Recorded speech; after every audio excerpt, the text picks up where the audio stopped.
दोस्तों, भारत प्राचीनतम सभ्यताओं वाले देशों में से एक है और प्राचीन भारतीयों ने विश्व के निर्माण और मानव सभ्यता की प्रगति में अहम रोल प्ले किया है। भारतीयों ने astronomy, architecture, logic, engineering, agriculture, mathematics, philosophy और एजुकेशन के क्षेत्र में कई खोजें की हैं। दोस्तों, इस वीडियो और इसके अगले पार्ट में हम बात करेंगे भारतीयों के द्वारा डिस्कवर किए गए अद्भुत आविष्कारों की।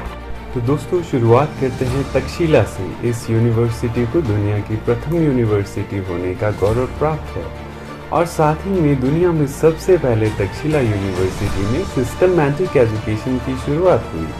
दोस्तों, अब थोड़ा विस्तार से आपको इसके बारे में जानकारी देते हैं। तक्षशिला प्राचीन भारत के गांधार जनपद की राजधानी थी और इसे 700 BC के करीब स्थापित किया गया था। कहा जाता है कि तक्षशिला में तकरीबन 10,000 से भी अधिक भारतीय और विदेशी स्टूडेंट स्टडी किया करते थे और इन स्टूडेंट्स को 2000 से भी अधिक विद्वान टीचर्स पढ़ाते थे। यहाँ पर दोस्तों नेपाल, चीन, भूटान, श्रीलंका, अरब, ग्रीस जैसे देशों से स्टूडेंट पढ़ाई के लिए आते थे। माने ये भी जाता है कि यहाँ पर 40 से ज़्यादा सब्जेक्ट्स को पढ़ाया जाता था। और कुछ इतिहासकारों का ये भी मानना है कि पाणिनि, कौटिल्य, चंद्रगुप्त, जीवक, कौशलराज, प्रसेनजीत जैसे महान लोगों ने भी यहाँ से एजुकेशन ली थी। दोस्तों, अगर बात करें इसके पतन की तो 4वीं सदी BC से भारत पर विदेशी आक्रमण शुरू हो गए थे और तक्षशिला यूनिवर्सिटी के भारत की पश्चिमोत्तर सीमा पर होने से 6वीं सदी आते आते आक्रमणकारियों ने इसे पूरी तरह से नष्ट कर। दोस्तों, अब चलते अपने नेक्स्ट इन्वेंशन की ओर। आप सभी लोगों ने प्रसिद्ध कोहिनूर हीरे का नाम तो सुना ही होगा। क्या आपको ये भी मालूम है कि दुनिया में सबसे पहले हीरे की खोज और उसका उत्पादन भारत में ही हुआ था।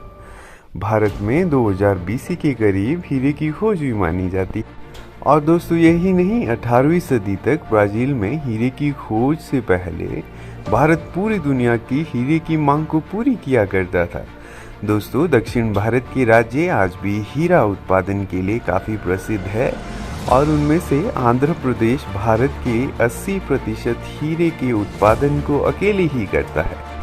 दोस्तों, अब चलते हैं रूलर और वेट्स की तरफ। रूलर और वेट्स का सबसे पहले इस्तेमाल भारत की इंडस वैली सिविलाइजेशन में हुआ। भारत में 2500 BC में हाथी के दांत से बने रूलर विभिन्न साइट से रिकवर किए गए हैं।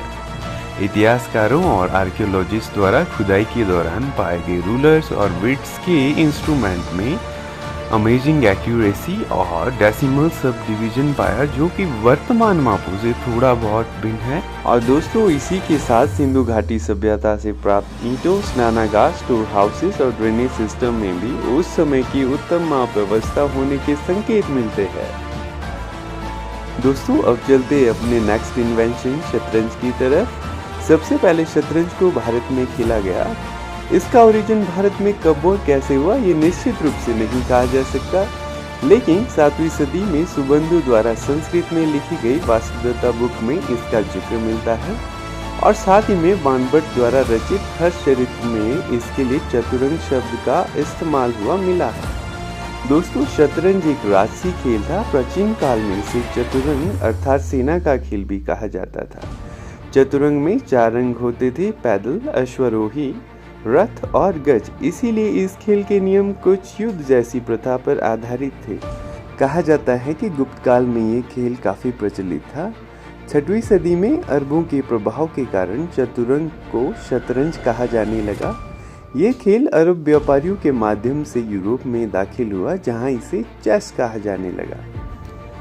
दोस्तों, अब चलते हैं सांप सीढ़ी की तरफ। इस खेल की खोज का श्रेय भी भारत को जाता है।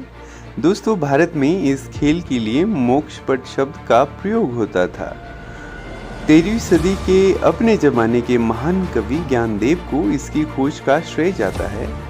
दोस्तों, इंडियन फॉर्मेट में खेले जाने वाली सांप सीढ़ी में स्नेक्स बुराई को और लैडर्स अच्छाई को डिपिक्ट करते हैं। बाद में ब्रिटिश काल के दौरान ब्रिटिशर्स को भी ये खेल काफ़ी पसंद आने लगा, जिनके माध्यम से ये खेल यूरोप पहुंचा और वहां से ये गेम USA में एंटर हुआ।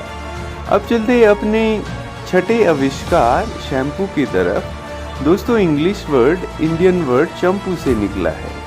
जो संस्कृत वर्ड चपायती से लिया गया है, जिसका मतलब मसाज होता है।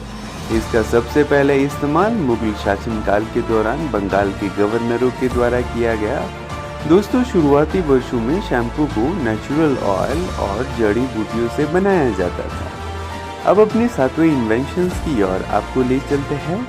दोस्तों, बटन्स का सबसे पहले इस्तेमाल सिंधु घाटी सभ्यता के प्रसिद्ध शहर मोहनजोदड़ो में हुआ और इसकी खोज तकरीबन 2000 BC में हुई मानी जाती है।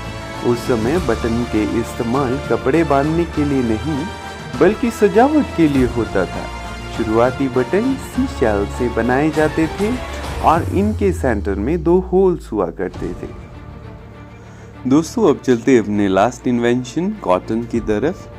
दोस्तों, भारत को कॉटन की खोज का भी श्रेय जाता है। भारत में 5000 BC के करीब कपास की खेती शुरू हुई और उसके बाद इसका इस्तेमाल क्लोथिंग में होने लगा।